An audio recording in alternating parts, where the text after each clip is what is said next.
Hello everyone, and good evening.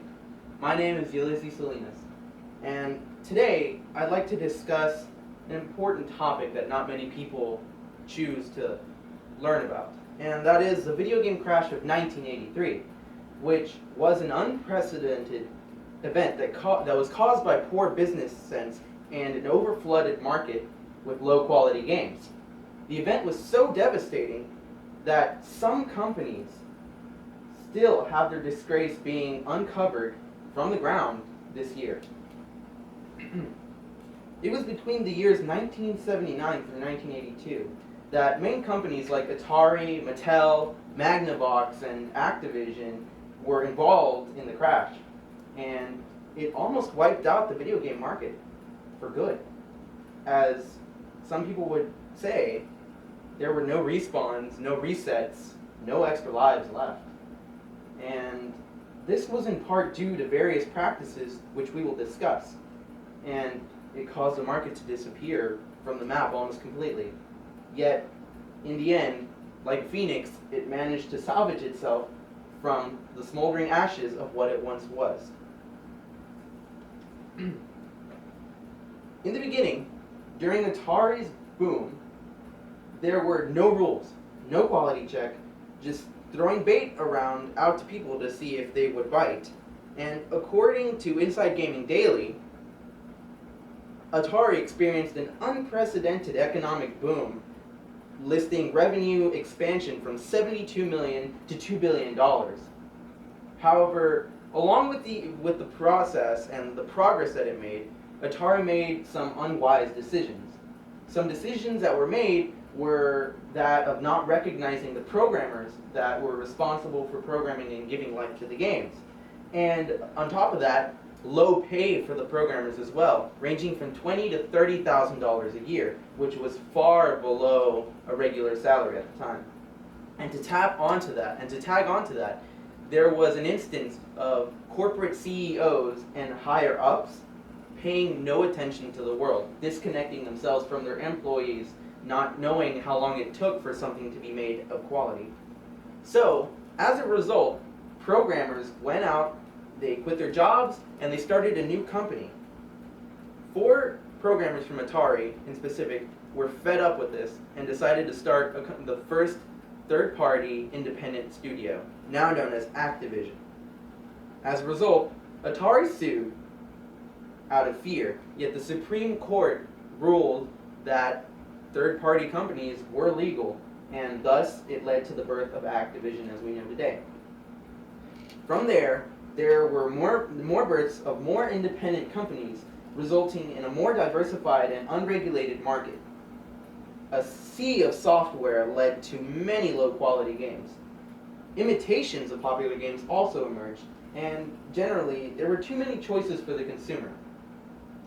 As a result of this overflooded market, the market was flooded also with many home markets such as the Atari 2600, the Magnavox Odyssey, the ColecoVision, the Mattel Intellivision, the Philips Odyssey, the Telestar.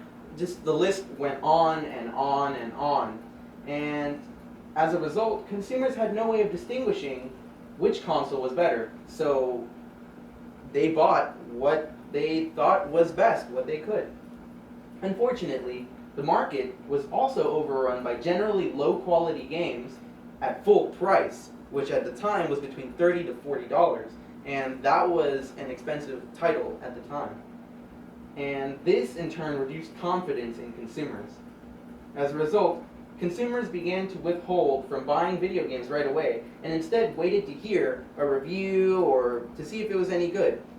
Games, as a result, ended up having to sell at bargains, and companies lost profits.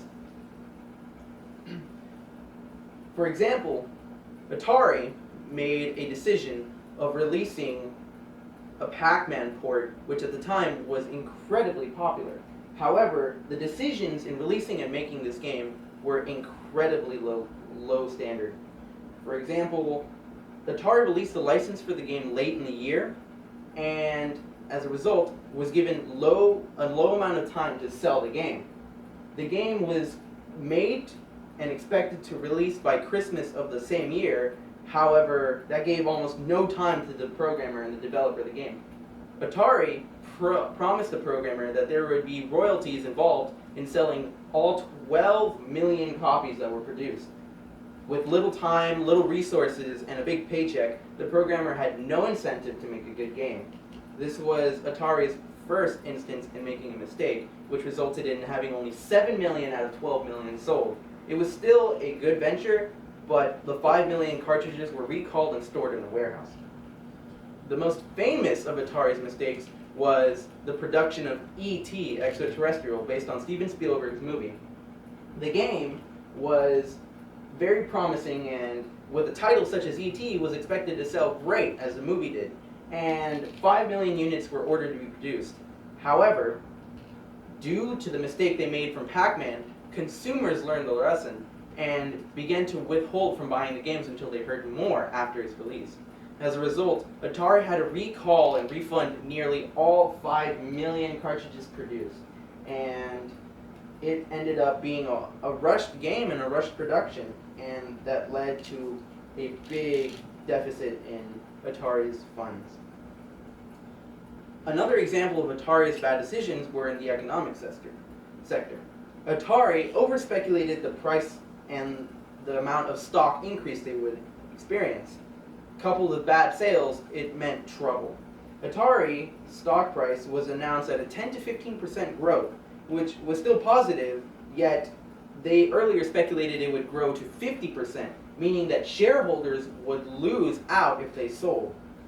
As a result, Ray Kassar, then CEO of Atari, was accused of insider trading because he traded his shares minutes before he released the bad news to the public. From there, the news only got worse for other companies as sales started to plummet. Companies began losing profits in the industry due to low consumer confidence, and companies began to resort to selling their games at bargain price due to lower demand. Unfortunately, business came to a sudden halt in 1983, and according to the gaming historian, analysts predicted the death of the industry and stated they saw no long-term future for the industry. After this event, there followed 2 years of constant bankruptcies, software prices fell to almost nearly worthless, and in the end, Atari was dissolved into 3 branches by its owner company, which at the time was Warner. Yet, was it game over for video games? Consumers began to turn to different mediums of entertainment during the crash. Lowered costs of a PC led to an increase in PC gaming, further hurting the video game industry. Arcades barely got on by despite the crash of the video game industry, and in shame, Atari buried its unsold games in Alamogordo, New Mexico, according to the New Yorker. It would be 2 years, in 1985, until Nintendo would revive the market and give rebirth to the newest generation of gaming. Nintendo used this crash to dominate the market and assert a new practice of licensing and locking out their console to independent developers. Profits soared as a result, leading to higher quality games, revived interest in the market, and so on. Games exponentially began to recover, and Japan, as a result, became the new center of video gaming rather than the United States as before. The new era of video gaming commenced, and it left behind the old era that used unwise practices and caused the crash. As a result, a new standard of gaming was achieved, which is now currently still used and still practiced. The new standards in place, however, as I mentioned earlier, are licensing and controlling the output of games to avoid low-quality games, to ensure that there wouldn't be a flood of random games all made off of the same game, and controlling prices of games in the market. However, recently, as stated by the New Yorker, the games were uncovered at Alamogordo, New Mexico, which was the alleged burial site of the E.T. game, including many other popular games of the Atari era. This incited more interest in the subject, which is why I decided to come here today and tell everyone here. In the end, this event was one used to learn from and used to expand upon so that businesses could avoid the crash today as it happened a long time ago. Businesses now use different tactics to prevent such a disaster from happening again, giving us more opportunities to respawn, reset, and replay our games on the screen today. Thank you.